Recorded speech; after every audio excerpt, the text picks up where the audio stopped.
Hey, what is up guys? It's your boy Speed here, and today we're going to be talking about, or just looking at, a PANGOLIER mid game I just played.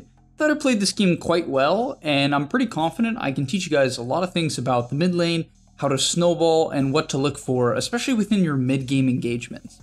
I'm going to go briefly over the laning stage, but it was honestly kind of a stalemate.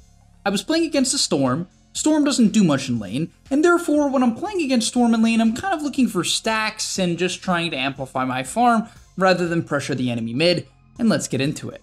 Also, I want to tell you guys that if you've been struggling with solo queue and you're looking to get to the next rank, I'm going to be able to help you. Like, literally, with the GameLeap website, I'm going to give you guys guides that are going to make it unbelievably clear on what you need to do. So if you've been stuck in the solo queue grind, you don't know what to do, and you want to become absolutely broken, but like actually, you want to become much better at Dota, and you want to take it more seriously, the GameLeap website is going to help you do that. So click the link down below. I'm going to help you get to the next rank, and I'll see you there.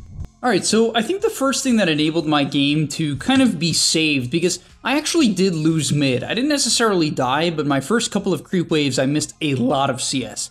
I think I went 3 for 8 in the first wave. But around the 7-minute mark here, I'm completely out of resources. This is the first thing I want to talk about. Guys, you can't be afraid to go back to base.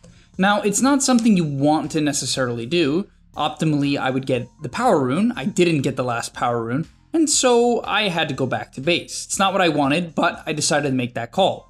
As you can see, I'm about 700 gold behind the Storm right now, which felt pretty trash, and I definitely wasn't particularly happy about this, but to be fair, he did have 2 kills earlier on into the game, so of course that's going to inflate his net worth a little bit. But the bigger thing I want to talk about here is kind of just waiting for your opportunity. I would say Storm this game slightly over-rotated. You can see he went top here to pressure this CK, and he did end up killing the CK, and that's not necessarily that bad. He even did end up popping his 10 stick after, dropping his nulls, and that's pretty good. But I will say that this did give me a little bit of time to catch up in the 1v1 mid. On top of that, it gave me some time to kind of get towards this rune, which he eventually zipped on. And this is kind of the problem with ganking. If you're not careful with ganking and you don't make sure that the gank is convenient, I honestly think it griefs your game more often than it doesn't. What I mean by that is I think the Storm's gank, considering he didn't have a power rune, is premature.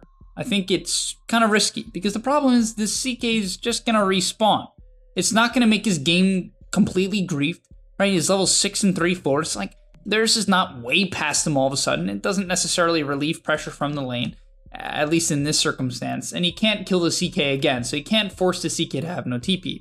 And as a result, we're able to catch the Storm with very low mana and actually chain stun him in between the staircase. Pretty nice play. And all of a sudden, this game goes from me, being a little bit behind the Storm because he had some kills, to me being way above him. On top of that, now I was able to get a power rune. I have this arcane rune, which I absolutely want to force a fight with. The amount of swashbuckles and shield crashes you can get out with an arcane rune is insane.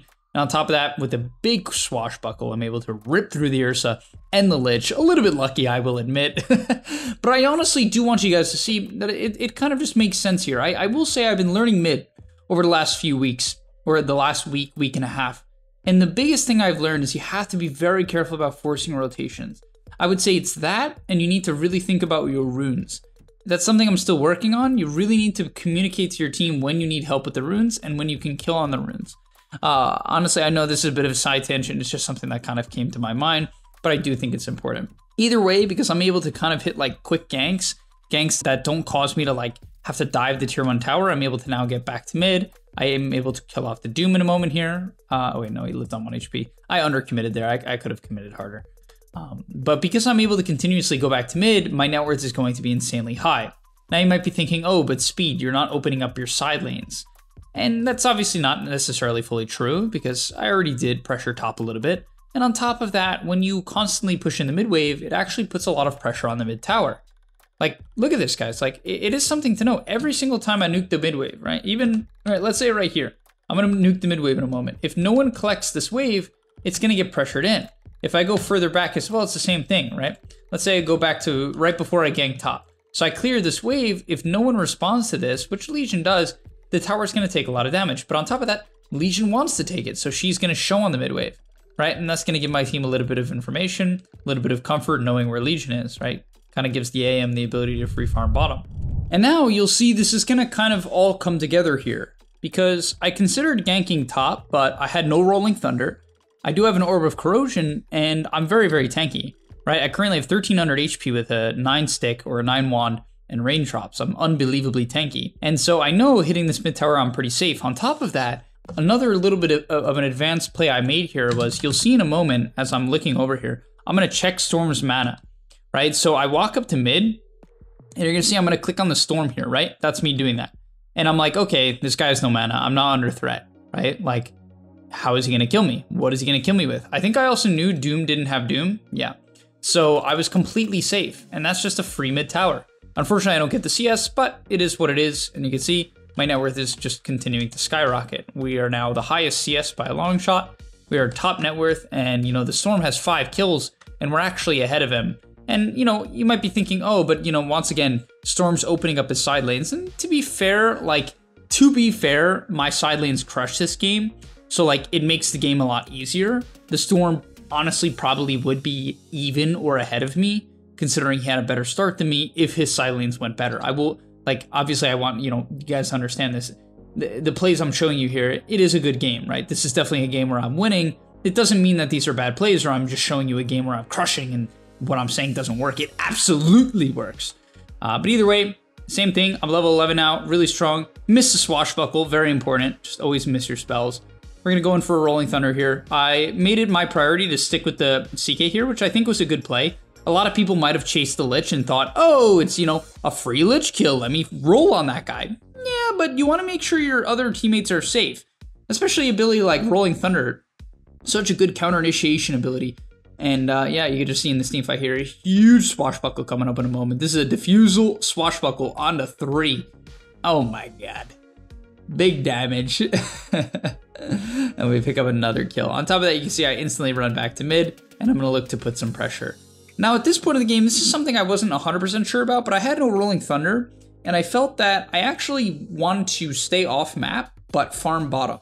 No one on my team was farming bottom, and I kind of felt that I didn't necessarily want to try to close down the map right now. I didn't feel like without Rolling Thunder, I wanted to go close to their tier 2s. At the end of the day, you know, if I go close to their tier 2, I can die. They have a Doom and a Storm. No matter how far behind they are, they're gonna be able to get a kill. If they can get a Doom off, that person's gonna die to Storm, right? And so instead I slow down the pace of the game. I clean up some of these camps. I'm actually able to dodge a smoke gank, funny enough, which is pretty hype. And then we can go for a smoke. Once the enemy team gets comfortable, once they start to split up and be like, oh shoot, we gotta farm, we're not finding any kills, I guess we gotta farm. Once that happens, then we're gonna look to make a smoke play. I find the Lich. I tried to help my Tiny there, unfortunately couldn't get him. Defuse the Legion, miss swashbuckle. That one was because of the tree line. And yeah, we're just kind of off to the races. And yeah, it's honestly just a really good sequence. So another play that I think is key when it comes to understanding how to play a fast Dota game, right? So if you want to play fast Dota, you have to learn how to shove a lane and then swing the map. This concept is brutally important. Pro teams will constantly do this, and it really does allow you to bait rotations and then find the enemy on the opposite side of the map that is alone. And so as we'll see in a moment here, we're going to clear the bottom wave, right? So this Ursa shows bottom. I kind of see this as an opportunity to swing back towards the mid lane. I know that the enemy team is going to be a little bit preoccupied with the Ench creeps bottom, and I'm going to shove in mid in a moment. Actually, I was a little bit afraid of getting jumped by Storm, so I decided to pick up the rune. But you can see what I do here is I'm looking at this bottom lane. I see that this Ench is sort of shoving in this lane. I assume it's going to bait a rotation, and we have a very nice top ward. So I want to play this area. It feels like a very nice area to play. We've just shoved in bottom, so we've cleared out bottom, right? We've taken this, we've farmed all of our jungle, we've looked for the mid wave now, and now we can also start to farm their top jungle. And this is obviously because we're winning. If you're losing, you can make a similar play, but you're probably going to have to smoke. You're going to have to make sure you're getting the jump. If you're behind and you get jumped, you're probably going to lose the fight. So, you know, obviously because I'm ahead, I see the same get gone on.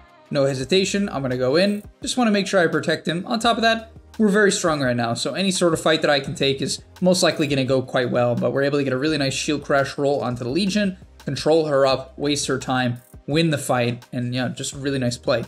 And as all that happens, take a look at the Storm, right? As we'll see, if I go a minute back, the Storm sort of does get baited by this bot wave. He clears out mid, and in his head, he's like, okay, I see this massive bottom wave. right? There's this massive bottom wave. I want to farm a massive bottom wave, right? It's pushing in. I'm going to farm it because I can farm the next wave as well. And his team is dead, right? And this is kind of the idea. It's a really nice play to understand where most players, what they do is they shove in the lane, they stay in the lane, then they die in the lane, and that's it. You can swing the map. Get in the waves, swing the map. Use a smoke, it's even better.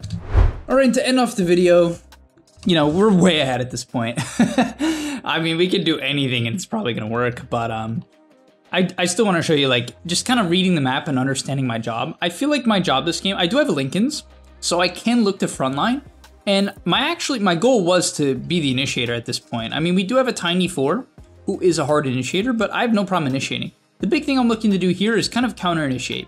You can even see when the AM blinks on the mid wave, I channel my roll. Obviously, I'm gonna cancel it when they don't go on him, but I'm channeling my roll because I'm kind of expecting them to go on this guy. They're behind, they're getting desperate, they don't have, you know, very many plays. So my AM blinks into the trees, I understand, okay, his blink is down, this guy's gonna need help. We hit a 3-man roll into the follow-up roll onto the storm, and the fight is done. So just kind of goes to show, always be aware, no matter how far ahead you get, always assume your team's gonna throw. Always be ready to counter-initiate, always be ready for the smoke gank. Even if there are no smoke ganks in your bracket, always be ready.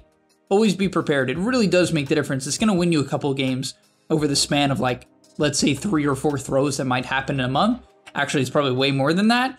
Being aware and staying locked in is honestly very important. But nonetheless, thank you guys so much for watching. I hope you enjoyed. If you did, smash the like button, subscribe to the channel, and I'll see you in the next one. Peace! And that's all, but remember, before you leave, come on, before you tune out, subscribe to the GameLeap website where we are going to help you get to the next rank. If you're stuck, click the link down below, and I'm out. Peace!